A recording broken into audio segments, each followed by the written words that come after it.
네, 안녕하세요. 반갑습니다.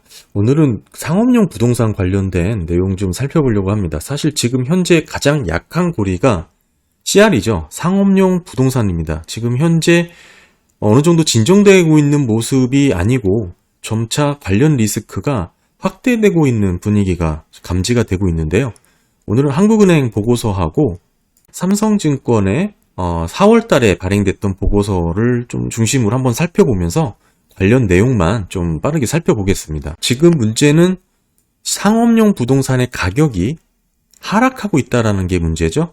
주택시장은 어느 정도 견고하게 둔화되는 모습이 있긴 하지만 상업용 부동산은 가격 폭이 지금 빠르게 거래량과 함께 지금 감소했다라는 게 지금 문제인데요. 지금 가장 중요하게 보고 있는 리스크다. 연준도 이렇게 지금 확인을 하고 있습니다. 내용을 보시면 팬데믹 이후에 지금 증가폭이 빠르게 늘었거든요. 상업용 부동산이 22년 3분기 기준으로 총 부채가 4.4조 달러에 이릅니다. 게다가 은행에 대한 비중이 38%로 부채 구성에 있어서 높은 부분을 차지하고 있죠. 삼성증권 자료에 의하면 중소은행이 43% 정도 차지하고 있는데요. 일단 상업용 부동산은 수익성이 악화되기 시작했다는 게 구조적인 변화로 들어선 거 아니냐, 그런 모습이 나타나는 것이죠. 지금 공식률이 높아졌다는 것은 많은 의미를 내포하는데 이 부분은 궁극적으로 이제 렌트비가 떨어질 수밖에 없겠죠. 지금 재택근무가 계속 이어지고 있는 그런 노동시장이기 때문에 아무래도 점차 공식률이 높아지고 건물 가격이 떨어지면 임대료가 또 계속해서 하향 조정이 되겠죠. 게다가 지금 한국은행 보고서에 의하면 주거용의 경우도 만만치 않다라고 지금 언급을 하고 있습니다. 팬데믹 당시에 높은 렌트비를 노리고 건설을 시작했는데 이게 지금 공급이 되면서 향후에 렌트비 하락 압력으로 작용할 것이다 라고 지금 지적을 해놨고요. 궁극적으로 이제 이자 부담 상승이 이루어지기 때문에 대출이 이제 리밸런싱이 이루어지지 않을 가능성이 있다. 이 얘기죠. 은행들이 대출 태도가 엄격해지니까 다시 대출을 받는 그런 상황이 쉽지 않을 것이다. 근데 이제 가장 심각한 요구는 이거라고 봅니다. 투자 심리 위축에 따른 펀드 환매 요구가 증가를 한다. 이거는 급격한 리스크 요인으로 저는 보고 있는데요. 지금 CRE 상업용 부동산 관련해서 자산운용사들이 만약에 유동성 부족에 대한 리스크가 높아진다면 펀드런 가능성이 상당히 높아지죠. 이 부분은 실제 사실 눈치 싸움을 하고 있는 단계입니다. 어느 한 곳에서 먼저 환매 요구가 이루어지면 앞다퉈 다 같이 환매 요구가 늘어나는 그런 특성이 있는데요. 지금 블랙스톤의 경우에 지금 지속적인 환매 요구에 처해 있다고 직접적으로 언급을 하기도 했습니다. 보시면 23년 1월까지 꾸준히 이렇게 환매 현황이 확인이 되고 있죠. 아무래도 지방은행, 중소형 은행들의 지금 CRE 대출 익스포저가 높은 상황이 상당히 지금 리스크한 그런 모습을 계속해서 언급을 하고 있습니다. 사실 지금 정부 차원에서도 이렇게 높은 공실률이 지금 상당히 리스크가 우려되는 상황이라고 판단을 했는지 적극적인 용도 변경을 장려하기도 하고 정책을 내놓고 있는 것으로 확인이 되죠. 그런데 사실상 이렇게 될 경우 이 여파가 주거용까지도 확대될 수 있는 여지가 있습니다. 그렇게 되면 더 큰 쓰나미가 몰려오는 건데요. 사실 한국은행이 이렇게 발행한 보고서 중에 그냥 이렇게 리스크에 대한 우려가 계속 커질 것이다 라고 이렇게 전망한, 이렇게 마무리가 된 보고서는 제가 자주 보지 못했습니다. 그래서 금융기관 건전성 관련해서 상업용 부동산 리스크를 이렇게 쉽게 만만하게 보면 안 될 것 같은 생각이 여전히 지금 들고 있는데요. 역시 가장 높은 리스크를 보는 것은 자산을 처분하기 위한 그런 환매 관련된 리스크죠. 지금 보시면 23년, 24년에 펀더멘털이 좀 취약한 지금 상업용 부동산이 상당히 몰려 있습니다.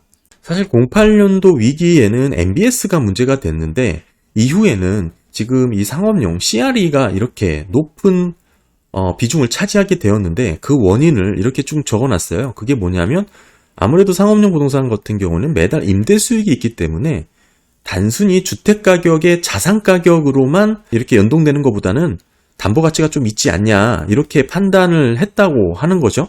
그래서 핵심은 보시면 리파이낸싱에 대한 조건이 상당히 불리해졌습니다. 지금 24년까지 만기가 도래하는 게 지금 현재는 가중평균이 4.6%인데 앞으로 리파이낸싱을 위해서 다시 한번 재융자를 받을 때는 6.5%에 해당되는 금리를 받아야 된다는 것이죠. 여기서부터가 모든 문제가 시작될 거라고 보는 거고요. 이 CRE 대출의 한 20% 정도는 CMBS가 이제 유동성을 충분히 공급을 해주는데 이거조차가 22년 말 기준으로 조금 계속 감소하고 있는 모습이 확인된 거죠. 여기 보시면 여기서 이렇게 줄어든 모습인데 이게 궁극적으로는 어차피 CRE 시장의 유동성이 줄어들 수밖에 없는 수순으로 이어지는 겁니다. 그러니까 쉽게 말해서 대출 구조가 상당히 부정적으로 변했다는 뜻이죠. 오피스 공실률의 추이가 미국 전역이 지금 현재 13.9%죠. 상당히 높은 수준입니다. 그런데 뉴욕 사실상 대도시권 밀집 지역에서의 공실률이 지금 보시는 그래프의 최대치입니다. 15.3%. 엄청난 공실률이고요. 이런 상태라면 전역에서도 계속적인 추이가 이어지지 않을까 좀 보여지는 거죠. 보시면 이런 테크 기업들의 해고, 인원 감축 등 이런 전반적인 영향이 이렇게 오피스 공실로도 영향을 받고 있다라고 볼 수가 있겠죠. 게다가 더 심각한 것은 공급이 과잉이다. 지금 24년 8만 정도의 오피스 공급이 예상이 됩니다. 지금 어마어마한 공급이죠. 게다가 2027년에는 신규 공급이 5천만 정도. 지금 사실상 이런 식으로 계산을 해보면 오피스 공실률이 15.3이 아니라 20%를 넘어설 것이다 라고 지금 지적을 하고 있습니다. 네, 지금 보시면 CMBS의 스프레드 상당히 지금 확대되고 있다고 지금 확인이 되죠. 지금 현재 하일드 스프레드 수준을 기록하고 있으니까 이 CMBS 특별관리 비율, 이게 특별관리 비율이라는 게 60일 이상 연체 비율이라고 보시면 돼요. 그러니까 팬데믹 때는 한 8%까지 높아졌다가 지금은 좀 떨어졌고 이게 다시 고개를 들기 시작했다라는 것이죠. 지금 아까도 확인했지만 팬데믹 때보다 더 높은 공실률을 보이고 있습니다. 궁극적으로는 사실상 이게 더 높아질 수밖에 없는 그런 위치에 있다라고 보여지는 거죠.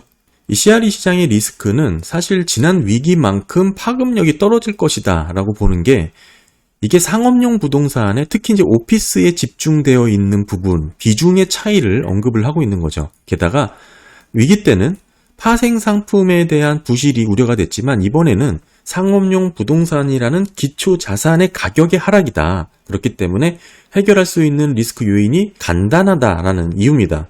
채권 관계가 복잡하지 않다라는 뜻인데 제가 예전에 영상을 올렸던 이제 CLO 관련해서 함께 보시면 이 또한 이게 만만치 않은 부분이 연결되어 있을 가능성이 높다. 저는 그렇게 보고 있습니다. 지금 이 CRE 시장에서 CMBS까지만 봤지만 저는 그게 CLO까지 이어지는 이 파생 상품 부분에서의 리스크를 한번 영상으로 담은 게 있거든요. 그거 한번 보시면 좀 좋을 것 같고요. 결국에는 지금 사그라들고 있지 않습니다. 상업용 부동산에 대한 리스크가 계속해서 잦아들고 있고요. 이 부분이 뚜렷하게 해결할 수 있는 여지가 눈에 딱 보이지가 않죠. 단지 비중이 작아서 이렇게 표현하기에는 글쎄요, 그 비중의 문제라기보다는 이 부실화될 가능성이 있는 채권이냐 또는 유동성이 얼마나 부족해지냐 그로 인해서 투자한 금융기관들이 얼마나 또 리스크 요인이 커지느냐로 봐야지 기초자산 부실화에 따른 리파이낸싱 리스크, 한마디로 상업용 부동산 가격이 떨어져서 재융자, 다시 대출을 해줄 수 없는 리스크에 이제 한정해서 이렇게 좀 분석을 하고 있습니다. 이렇게 볼 수도 있겠지만 저는 여기에서 이 CRE를 기초자산으로 한 파생 상품 CLO까지도 그 여파가 확대될 가능성이 높다. 저는 그렇게 주장을 하고 있는 거니까요. 한번 같이 비교해 보면서 좀 들여다보시면 좋을 것 같습니다. 상업용 부동산에 대한 이 리스크 요인은 글쎄요, 이게 쉽게 사그라들지 않고 있기 때문에 궁극적으로는 가장 연약한 고리가 지금 이 부분에서 계속적으로 지금 대두가 되고 있습니다. 유심히 잘 지켜보고 파악해야 될 그런 리스크 요인으로 보여집니다. 감사합니다.